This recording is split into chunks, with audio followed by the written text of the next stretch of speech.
Mesdames et messieurs, bonjour, bonsoir, suivant l'heure à laquelle vous allez nous suivre. Nous sommes très heureux de savoir que vous êtes très nombreux en train de nous suivre. Aujourd'hui, nous sommes le 28 avril 2025. Nous allons décortiquer l'actualité politique. Certainement, aujourd'hui, on va parler d'un sujet spécifique. On en parle, mais les gens n'en tirent pas trop de conséquences pour que nous puissions comprendre quelles sont les conséquences effectivement qui vont en découler. Voilà. Quel sort pour Nanga Bissimwa et autres responsables du mouvement rebelle après la signature de ces deals américains, mais aussi l'accord de paix RDC-Rwanda? Quel sera leur sort? On va essayer de les décortiquer pour que vous puissiez comprendre quelles sont les conséquences. Ça va nous donner tous la leçon dans la vie et je pense que c'est très important. Restez scotchés, branchés. Vous allez comprendre des informations de pertinence, d'analyse et puis des leçons et qui pourront nous aider tous à pouvoir bien se contenir dans la vie pour ne pas tomber dans ce genre de situations. On va en parler. Mais bien avant cela, ce que nous vous demandons pour nous aider à sécuriser nos vidéos et que nous soyons référencés par YouTube et que nous améliorons nos algorithmes, cliquez sur les j'aime pour nous aider aussi à trouver une place, à nous tailler aussi une place afin de partager notre petite expérience que nous avons pour apporter notre pierre dans notre édifice, dans la construction de notre édifice qui est la République du Congo, notre patrie. Voilà ce que nous vous demandons. Cliquez sur les j'aime s'il vous plaît. Ça va nous aider énormément. Je pense que ça ne vous coûtera rien du tout. Voilà. Alors, pour arriver à mieux cerner cette thématique, on va quand même donner aussi quelques actualités politiques, l'analyser pour que nous puissions en comprendre. Voilà des éléments qu'on va en parler. Nous allons en parler de l'amnistie. L'amnistie, puisque c'est là, c'est que après qu'il y ait des troubles, des conflits et qu'il y a eu des infractions qui ont été commises et lorsqu'on négocie, puisqu'il y a des concessions qu'on s'est fait, bien souvent, des partis rebelles demandent qu'ils soient amnistiés afin de ne plus tomber sous le coup de ces sanctions-là après qu'on ait signé cet accord, nous signons cet accord de paix, si on peut le dire comme ça, qu'on connaît des armes. Quand on tait les armes, donc on est obligé de pouvoir faire quand même des concessions, parmi lesquelles je vous épargne d'autres revendications, par exemple des mouvements rebelles, mais ici je parle des mouvements rebelles au regard du sujet qu'on veut parler spécifiquement, ils vont demander qu'ils soient amnistiés pour ne pas être sanctionnés après la paix. Voilà ce qu'ils pourront demander. On va détailler et vous allez comprendre si cela suffit pour les protéger. On va les analyser. Alors, on va parler aussi, il y a aussi l'actualité, comme vous avez tous suivi, que les Rwandais et les rebelles continuent à attaquer les positions des FARDC, précisément à Lubero. On va dire un mot, vous savez, dans la vie, il y a des gens, ils n'écoutent pas. Donc, les choses sont dessinées très clairement, mais les gens ne comprennent pas. On va dire un mot, oui, on va comprendre. Il a laissé. On va aussi essayer de frôler aussi la rencontre entre le président de la République et Monseigneur Ambogo au niveau du Vatican. Qu'est-ce qu'il a traduit? On va dire un mot, ça nous permettra de mieux comprendre l'évolution de l'actualité politique en République démocratique du Congo. Sans tarder, comme j'étais en train de dire, c'est-à-dire que les sorts de Nanga Bissimwa et les autres responsables, lorsque les deals vont être signés et l'accord de paix qui est en gestation va être conclu, quel sera leur sort? Vous devez savoir que nous avons tous suivi qu'il y a des négociations, des pourparlers entre le gouvernement, la délégation gouvernementale et la délégation de l'FC M23 au niveau du Qatar. Et là-bas, ils sont en train de négocier pour pouvoir trouver intérêt d'attente afin de pouvoir pacifier la partie est de la République du Congo qui souffre pendant plusieurs temps des affres de la guerre et encore que ça date depuis plus ou moins 30 ans déjà que ça dure. Et là, ça rebondit, il faut qu'il y ait une solution de paix.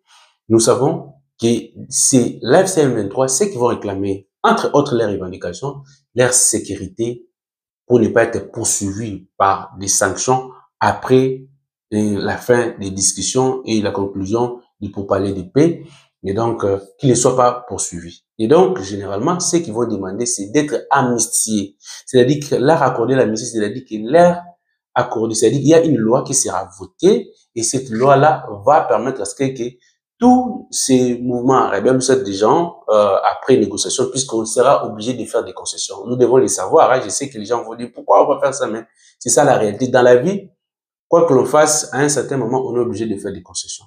Et ils vont demander des choses. Les prix à payer, c'est ça pour la paix. C'est toujours des concessions. Bien quand bien même qu'il faut que les concessions ne soient pas celles qui vont nuire à notre crédibilité, c'est vrai, nous allons quand même faire des concessions. On va dire ça comme ça. Alors, parmi ces concessions-là, ils pourraient demander, ça c'est sûr et certain, ils sont en train de les demander, qu'ils soient amnistiés pour ne pas subir des sanctions après ces discussions. Alors, la question qui se pose, est-ce que l'amnistie va protéger l'AFC M23, les responsables? Je vais vous dire tout de suite que la loi d'amnistie est une loi nationale. Oui, ça peut empêcher des poursuites au niveau national. Mais vous devez savoir que sur le plan international, il y a des faits infractionnels qui sont imprescriptibles et qui vont au-delà de notre législation nationale. C'est-à-dire qu'il s'agit des crimes de guerre et des crimes contre l'humanité. Ces crimes-là sont déjà documentés dans cette partie S. Vous avez tous suivi que le procureur général, après la Cour constitutionnelle, et plutôt après la Cour pénale internationale, excusez-moi, on parle de beaucoup de sujets, donc était en République démocratique du Congo, et des experts travaillent déjà, les experts de la Cour pénale internationale travaillent pendant déjà un bon moment sur comment rassembler des éléments de preuve sur des probables crimes contre l'humanité qui ont été commis dans cette partie Est et dans cette période des guerres. Et il est évident qu'il y a eu des crimes contre l'humanité, les crimes de guerre qui ont été commis. C'est vrai que nous ne sommes pas entités pour qualifier cela, mais nous observons les faits, nous voyons déjà que, et nous prenons dans l'hypothèse où ces crimes-là seront confirmés. Et donc, Nanga et toutes leurs bandes ne seront pas protégées par peu importe décision. C'est vrai, la protection pourrait être politique, mais sur le plan juridique, ça va poser problème, puisque les droits restent là. Politiquement, on peut vous garder pendant un temps, mais les sorts de tous ceux qui ont tué les Congolais, qui ont commis ce genre d'atrocités, restent entiers, et c'est-à-dire que à tout moment, on pourrait les poursuivre. Vous savez, dans la vie, certaines personnes peuvent dire non, mais pourquoi on va les laisser comme ça, ils vont continuer à vivre alors qu'ils ont tué des gens. Vous savez, il y a des choses qui fait souffrir, des choses qui font souffrir plus même l'emprisonnement, c'est-à-dire que limitez votre liberté, puisque si aujourd'hui cette loi de l'amnistie est votée, oui, on leur épargne d'être poursuivi au niveau national, mais à tout moment la Cour pénale internationale peut les poursuivre. Et donc, ils seront obligés de rester en République du Congo et ne pas sortir. Encore qu'il doit maintenant rester en bonne conduite pour ne pas énerver le président qui sera en place, le président de la République, dans les cas d'espèce, le président Tshisekedi. Puisqu'à tout moment, si vous vous comportez mal, on va vous livrer au niveau de la CPI et vous serez arrêté. Et quoi qu'il arrive, vous finirez toujours par être arrêté. C'est pourquoi il n'est pas bon de commettre des faits qui seront irréparables. Les crimes commis contre la population, ça ne sera pas impuni, ça ne restera pas impuni. Quoi qu'il arrive, oui, on peut vous protéger politiquement, mais le temps va nous donner raison, ce que ils finiront toujours par être rattrapés par les faits qu'ils ont eu commis, qu'ils ont eu commettre dans toutes ces parties Est. Et donc, c'est ça l'évidence que vous devez savoir. C'est pourquoi nous disons que l'essor de tous ces gens-là est déjà scellé. Quoi qu'il arrive, même si politiquement ils vont chercher à être protégés, mais c'est très compliqué pour eux de résister. Donc, on va leur laisser le temps qu'il faut et ils vont demander des revendications, mais ce qu'ils ont eu à commettre, ils les paieront d'une manière ou d'une autre. Et là, c'est clair, surtout sur le plan du droit. Politiquement, oui, pendant une période, vous pouvez être sécurisé, mais après, quel est votre sort? Parce que ces crimes-là, c'est imprescriptible et ça signifie que ça ne peut pas finir. À tout moment, on peut toujours vous poursuivre. Et donc, c'est ça, et déjà, leur sort est scellé sur ces points-là. Et donc, j'étais en train de dire que cette loi d'amnistie ne dédouane pas l'AFC M23 et tous les complices. Voilà la difficulté auquel ils seront confrontés. Alors, un autre élément, c'est ce que nous sommes en train de dire que les Rwandais et les rebelles continuent à attaquer les positions du FARDC au niveau des Loubières. Vous devez savoir une chose, que c'est ça le malheur d'être un rebelle, un despote comme le président rwandais, tout ça là. Ce sont des gens qui sont tellement habitués avec le pouvoir à dominer, à diriger, à s'imposer. Ils ne comprennent pas que c'est fini toutes ces manœuvres-là qu'il faisait. Il va chercher toujours à faire des choses, à s'organiser, pensant qu'il pourra encore faire quelque chose. Je vous dis, c'est fini. Tout ce qu'il est en train de faire là, moi je dis que c'est sa fin qui le poursuit. Vous savez, dans la vie, lorsque vous êtes arrivé à votre fin, vous allez commencer à commettre des erreurs que vous ne pourrez jamais, vous ne commettrez, vous n'aurez dû pas commettre si vous étiez dans vos états. Là, je pourrais dire que le Rwanda, le président rwandais n'est plus dans ses états. Il est tenté de se comporter comme un gangster parce qu'il ne comprend pas comment on est arrivé là. Et puisque là, que le président Tshisekedi l'a battu sur le plan diplomatique, et voilà que lui, avec ses armes, pensant qu'il était fort, parce qu'ils ont beaucoup sous-estimé le président Tshisekedi, pensant qu'il était nul, il ne connaissait rien, et en disant, le président américain Tshisekedi ne connaît pas la guerre, il a fait la guerre où? Mais il a oublié qu'on ne combat pas seulement avec des armes, il y a aussi des armes diplomatiques, et voilà où nous sommes. Et donc, cette position-là, et tout ce qui se passe à Lubero là, ça va se terminer. Nous ce que nous regrettons, nous déplorons des morts, des déplacés, de nos compatriotes qui ont essayé de souffrir pour rien, pour des sentiments personnels des gens et des volontés d'égoïsme des gens, des individus pour leurs propres intérêts. Et donc, ces choses-ci, on en a marre, assez, ça doit finir. Je pense que cette fois-ci, nous allons quand même vaincre tout ceci. Et voilà. Et pour finir, on va parler un peu de Cardinal Ambon qui a rencontré, par exemple, le président de la République au niveau des obsèques du pape.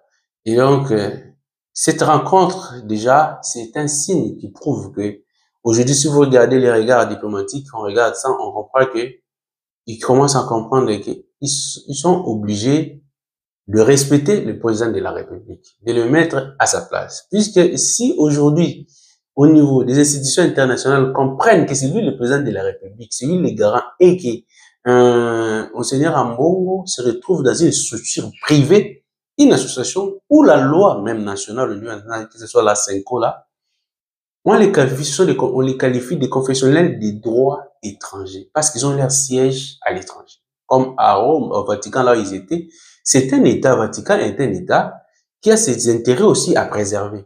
Donc, un État ne peut pas venir s'ingérer dans les affaires d'autrui si facilement comme ça, alors que, d'ailleurs, la CENCO est une association privée qui va prendre les devant l'État. Ça ne peut pas se faire. Ces choses-là, c'est dépassé. Ce sont des choses anciennes.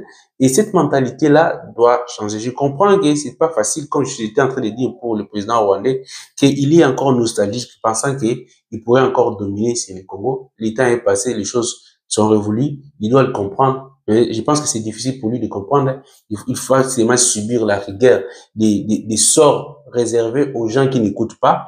Et vous allez voir ce qui va se passer.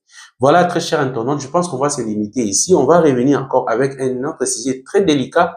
On va en parler, je pense que vous avez beaucoup aimé. Voilà ce qu'on a voulu partager avec vous aujourd'hui. Donc, moi, je me présente, je suis Guilhem Mikobikwite, je suis juriste d'information, je suis expert en politique publique et en stratégie de développement, chercheur en droit public interne, mais aussi diplômé en ressources humaines et négociateur. Donc, si c'est pour la première fois pour vous de participer à cette émission, s'il vous plaît, nous vous demandons de vous abonner, de cliquer sur la cloche de notification pour ne rien rater, mais aussi de partager nos vidéos pour une large diffusion. Et donc, nous vous demandons d'aimer nos vidéos pour nous permettre de continuer à interagir avec vous et que les gens puissent nous suivre et que YouTube puisse référencer notre vidéo. Nous avons notre contenu et voilà que les gens partagent aussi nos contenus, mais parce qu'ils ont assez de j'aime et leurs idées passent avant, alors que ce sont des idées que nous avons évoquées ici. Donnez-nous aussi cet espace-là en cliquant sur les j'aime afin que nous puissions se faire attendre notre voix et contribuer tant soit peu dans la construction de notre édifice qui est la République du Congo, comme je viens de le dire.